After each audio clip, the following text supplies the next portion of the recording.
Hi everyone, Jacksistential back at it again.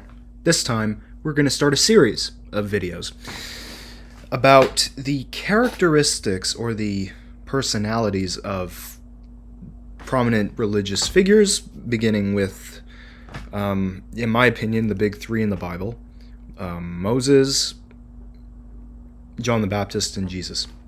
Just to simplify it, because we could do Abraham as well. In fact, after we do the figures in Judaism, Christianity, and Islam, we're going to include Muhammad, and probably should tie it all together with Abraham after that, so we can move on to the other ones in other faiths. Now, what we have here is very, very bluntly what we can infer what Moses' personality was from the biblical texts in the Old Testament. Now, disregarding the belief that Moses wrote Genesis, the first book of the Bible, the creation story, and up until his death in one of the books, we're just going to look at the story that describes himself as a young man and into old age. How he sort of changed, maybe evolved, because he kind of does. Without a doubt, if you've seen the Ten Commandments, you know that Moses changes a fair amount, including the Prince of Egypt, in which he is also portrayed as a very, very changed man, going from a place of privilege and adopted into Pharaoh's house to a sort of mild and meek leader of the slaves. So, Moses was meek. You know? We're going to look at this passages listed that can back some of these up. Or at least we can infer that that's where they were drawn from. Moses had speech insecurities. Moses had complicated identity issues. Moses had anger problems and was impatient. Moses was suffering from loss, grief, and loneliness. So these are the personal qualities of Moses. What about the spiritual qualities? What even are those? Well, as far as God was concerned, Moses was an intimate friend of God, or at least that's how he was described. Moses was faithful and obedient to the Lord of the Israelites. Moses was prayerfully dependent on God. So, he communicated with God quite a bit. That's well backed up in the story. What about the leadership qualities of Moses? He was a leader. He was an important leader to the Jewish faith. Moses was a priest, because it's said that he received instruction from the Lord of the children of Abraham. Now, Moses was a wise leader. It's, he wrote down the laws in Deuteronomy and Numbers. So, it's fair to say that he had contingencies in mind. Moses was a humble and teachable leader. Perhaps, though I'm not as familiar with him being a teachable leader. Except when he was listening to God, he might have learned one or two ideas about how to unify his people group. Moses was a mentor and a succession planner. That is well documented in the story. He chose Joshua as his successor. Moses was an intercessor with a compassionate heart. He was an intercessor. Compassionate heart? Maybe. Now, this article has their own breaking down of each of the points in the story to back up these summaries of his personality, Moses' personality, but we're going to look at a few of them ourselves. Now this is Moses' birth, so we're going to just discard that because it doesn't really show him as a fully formed human being. One day when Moses had grown up, he went out to his people and looked on their burdens. And he saw an Egyptian beating a Hebrew, one of his people. He looked this way and that, and seeing no one, he struck down the Egyptian and hid him in the sand. Now, okay, you know what? Going back, we're just going to read quickly about Moses' origin and how he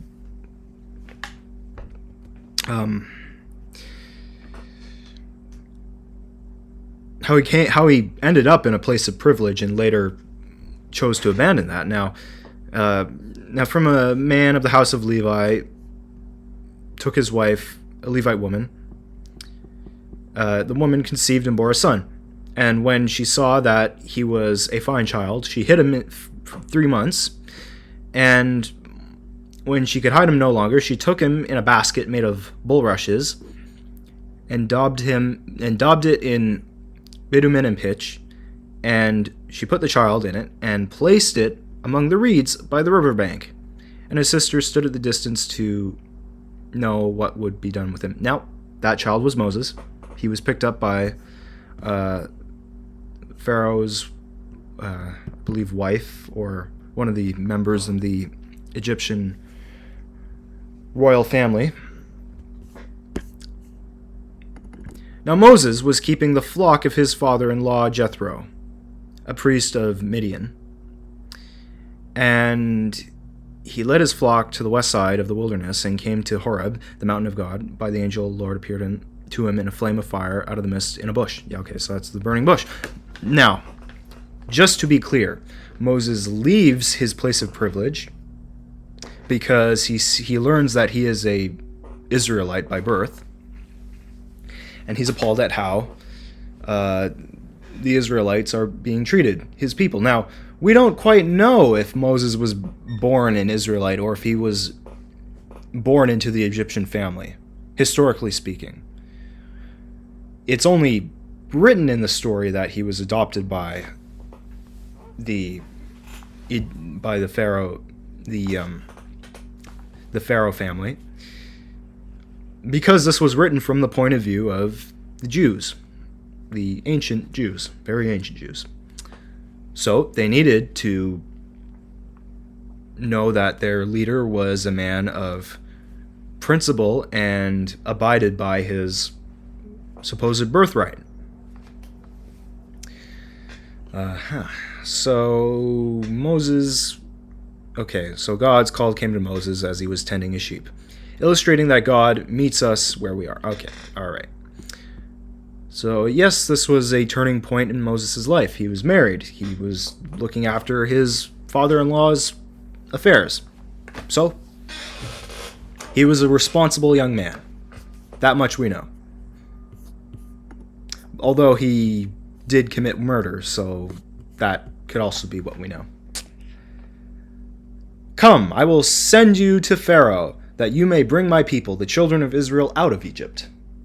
So God is asking, the way the author of this article phrases it is commissioning Moses, which is a bit of a technical bureaucratic term that exists in organized religion.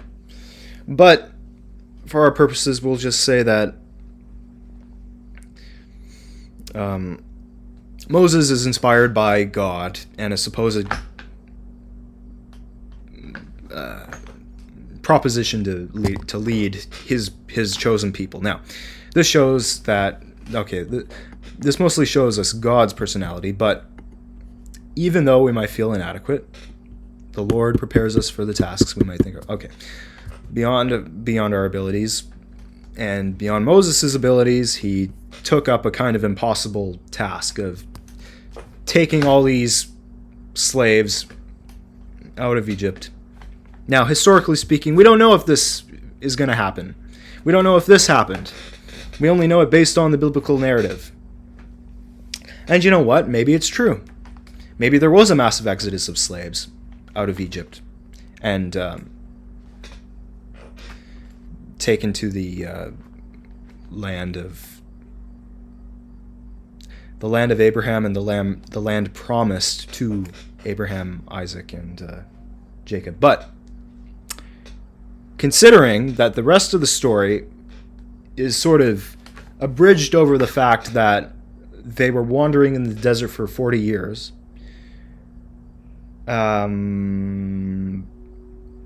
was this all happening at once? Probably not. It was probably a gradual exodus. But Moses said to the Lord, "O my Lord, I am not eloquent, either in the past or since. You have spoken to your servant, but I am slow of speech and of tongue. Then the Lord said to him, Who has made man's mouth? Who has made him mute, or deaf, or seeing, or blind? Is it not I, the Lord? Therefore go, and I will be with your mouth, and teach you what you shall speak." So, this infers that Moses had some speech insecurities. Now, leadership of Moses. Moses said to the people, "Fear not, stand firm, and see the salvation of the Lord, which he will work for you today. For the Egyptians whom you see today, you shall never see again. The Lord will fight for you.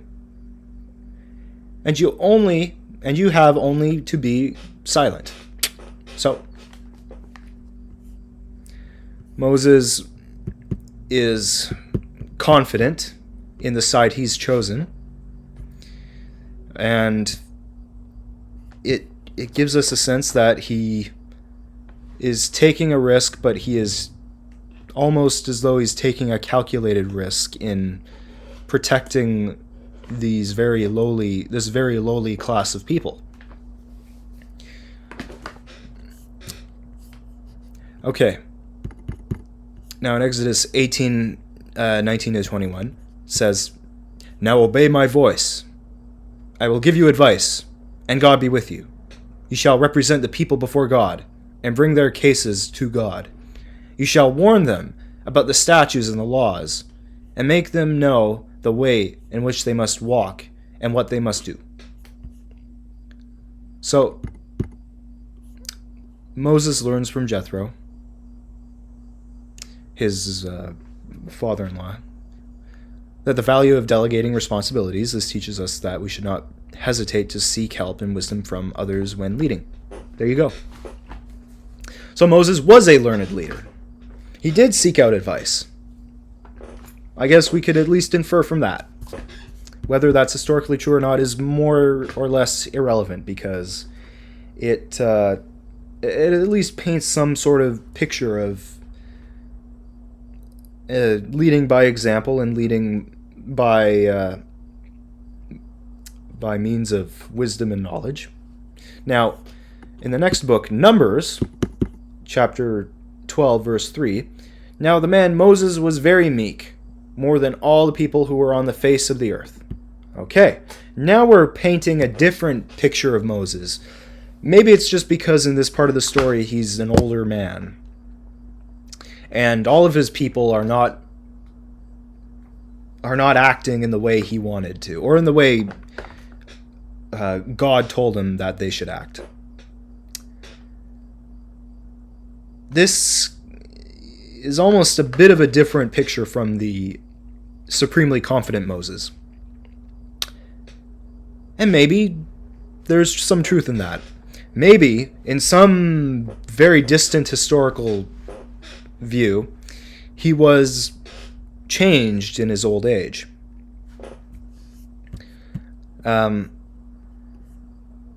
Okay, wait a second. I don't believe Numbers is the book succeeding Exodus. I believe that might be Deuteronomy, but regardless, we have another example from Deuteronomy in chapter 34, verse 5 to 6. "So Moses, the servant of the Lord, died in the land, there in the land of Moab. So Moses dies before he can enter the promised land. He has to keep his people together and basically alive in ways that become very unsustainable to the spiritual, and especially to Christians. They believe this is why Christ came to earth, to pick up where Moses left off and where Moses had his shortcomings. That's how Christians see it, not how Jews see it. Jews, in general, believe that there is always supreme suffering, even though you are chosen by God. And how you find salvation all depends on how you listen to the rules. So, the closing verses from Moses' life remind us of the importance of obedience to God to the end. Okay, that's what the author says here. So, you can sort of get the sense that, yes, Moses was meek, at least in the story, towards the end of his life, in retrospect of the story, because these were all written in retrospect. Okay, and earlier in Exodus, in chapter 33, verse 11, it says, "Thus the Lord used to speak to Moses face to face, as a man speaks to his friend." So, Moses was an intimate friend of God, at least according to the story and the narrative. That much we can at least get the sense of. And more from Exodus, why not? Then Moses stretched out his hand over the sea. The Lord drove all the sea back by a strong east wind all night, and made the sea dry land. Now, this is describing the parting of the Red Sea, even though it's technically not a parting of the Red Sea. It is sort of like a tidal effect. And, okay, the waters were divided, but this happened all night, according to this part of the verse, first verse at least. Okay, so the waters being a wall to them on the right and on the left-hand side. So it sort of is describing a parting of the sea, but then again, it's depends on how you view the geography of currents in the Red Sea. Now, the movie Exodus, Gods and Kings, the Ridley Scott movie, giving his take on the Moses story, shows that the sea just sort of dialed down. But of course, popular in Hollywood is the idea that Moses uses the power of God to just rip the water apart. Now, this to many people is a miraculous event that can deliver us when the odds seem impossible. Now, what might this, if anything, say about the personality of Moses?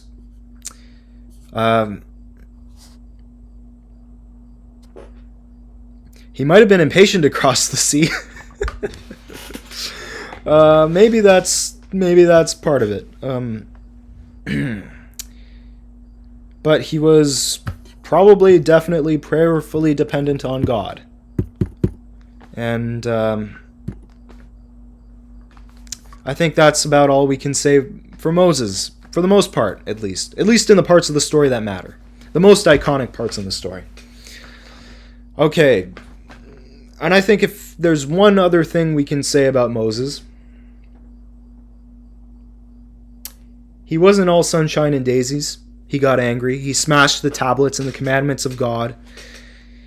He sort of stood by while his people were being punished by the Lord, at least until he brought his staff that turned into a snake and